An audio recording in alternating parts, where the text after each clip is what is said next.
Di sebuah kota kecil yang tenang, hiduplah seorang gadis bernama Nara Ardita. Penampilannya sederhana, rambut panjang ikal yang jarang ia tata, kacamata tebal bertengger di hidungnya, dan pakaian yang biasa saja. Nara bukan tipe yang memusingkan bagaimana orang lain memandangnya. Fokusnya hanya pada studi di kampus tempat ia menuntut ilmu. Sekarang di semester terakhirnya, Nara sedang mempersiapkan diri untuk menyelesaikan skripsi.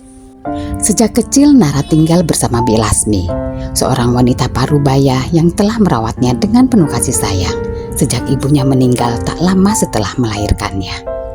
Kehangatan Bi Lasmi selalu membuat Nara merasa tidak kekurangan cinta meski hidup tanpa sosok orang tua. Meski begitu, pertanyaan tentang siapa ayahnya sering menghantui benaknya. Namun setiap kali ia bertanya, Bi Lasmi hanya tersenyum samar. "Nanti nak, akan ada waktunya kau tahu." Malam itu di ruang makan sederhana mereka, Nara dan Bi Lasmi menikmati makan malam bersama. Angin sejuk berhembus dari jendela yang terbuka, menciptakan suasana nyaman di rumah kecil itu. "Gimana kuliahnya nak? Tinggal berapa lama lagi sampai lulus?" "Gak lama lagi Bi, skripsiku hampir selesai. Kalau gak ada halangan, insya Allah semester ini selesai." "Alhamdulillah, Bibi senang dengernya. Kamu kerja keras sekali ya.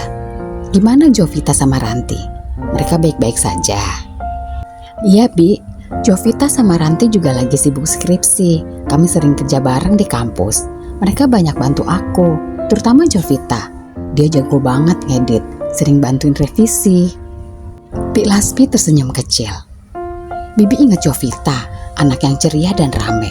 Rumah jadi tambah hidup kalau dia main ke sini." "Iya Bi, dia tuh gak pernah bisa diem, selalu ada aja yang diomongin. Tapi dia pinter, ide-idenya kreatif." "Syukurlah kamu punya teman yang baik. Kadang sahabat itu lebih penting dari orang yang kita kira." "Iya, kami saling bantu. Kalau aku stres, mereka yang bikin suasana jadi lebih ringan. Kalau Jovita ngajakin nonton, kadang Ranti bawa makanan biar kami bisa kerja sambil ngemil." "Setelah lulus nanti, ajak mereka makan di sini ya. Bibi masak spesial buat kalian." "Pasti Bi, mereka suka banget sama masakan Bi Lasmi." Jovita dan Ranti adalah dua sosok yang selalu ada dalam hidup Nara, tempatnya berbagi cerita dan rahasia. Mereka tak hanya sahabat, tapi juga keluarga yang memahami Nara luar dalam. Di saat-saat sulit, mereka hadir sebagai kekuatan tambahan bagi Nara.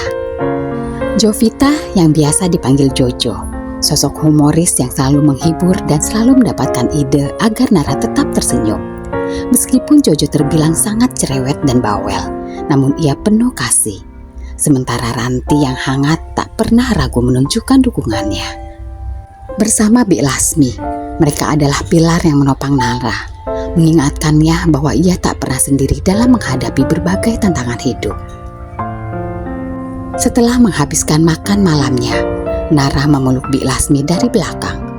Pelukan hangat itu menyiratkan rasa syukur dan rindu pada sosok ibu yang tidak pernah ia lihat. "Makasih banyak Bi, aku bersyukur punya Bi Lasmi." Bi Lasmi mengusap kepala Nara dengan kasih sayang. "Ah nak, Bibi cuma pingin kamu bahagia."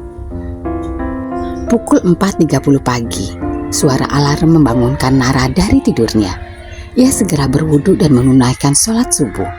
Setelahnya ia menyiapkan sarapan sederhana dan bersiap untuk ke kampus, mencari referensi tambahan untuk skripsinya.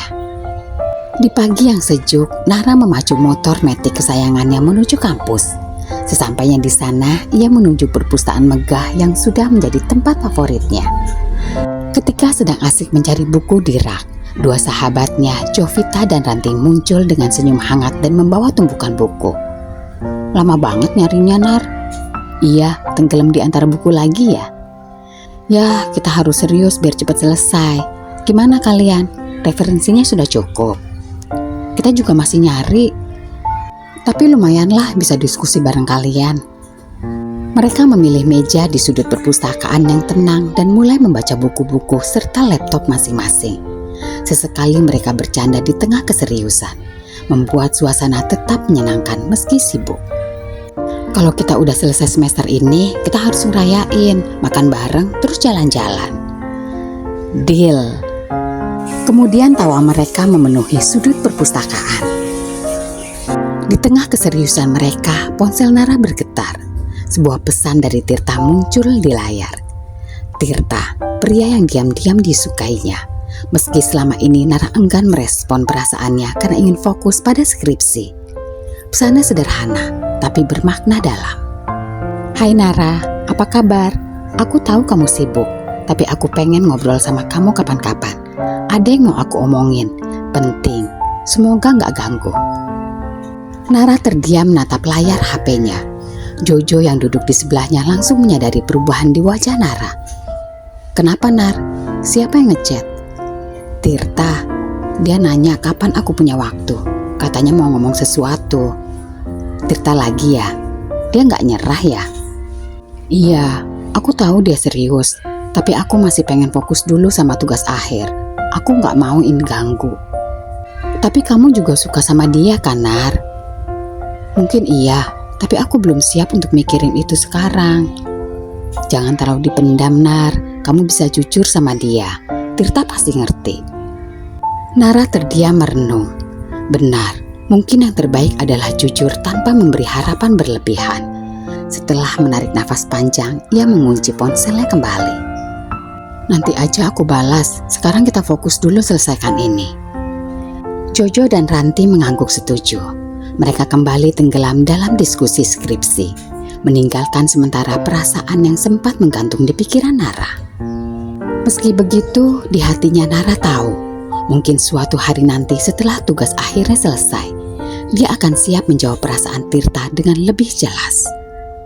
Berjam-jam sudah berlalu, namun diskusi mereka belum juga mencapai titik akhir. Mata Nara sesekali melirik layar ponselnya yang menyala di atas meja, menunjukkan pesan dari Tirta yang belum ia balas. Ia mencoba mengabaikannya. Besok kita lanjut lagi ya. Akhirnya Jojo berkata setelah lelah mulai menyerap. Ranti menghela napas lega, seolah beban berat terangkat dari bahunya. Setelah mereka pergi, Nara duduk diam. Pikirannya melayang pada pesan yang belum ia jawab. Ia memandang layar ponselnya. Jari-jarinya ragu-ragu menyentuhnya. Tirta sudah cukup lama menunggu jawaban, dan ia tahu perasaan itu tak bisa digantung lebih lama. Namun tugas akhirnya juga tak bisa ditunda.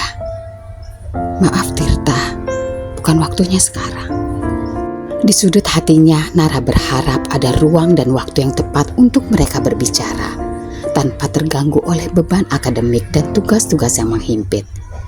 Mungkin setelah skripsinya selesai, setelah hidupnya tak lagi dipenuhi oleh deadline, ia akan lebih siap menghadapi perasaan itu dan memberikan jawaban yang selama ini tertahan.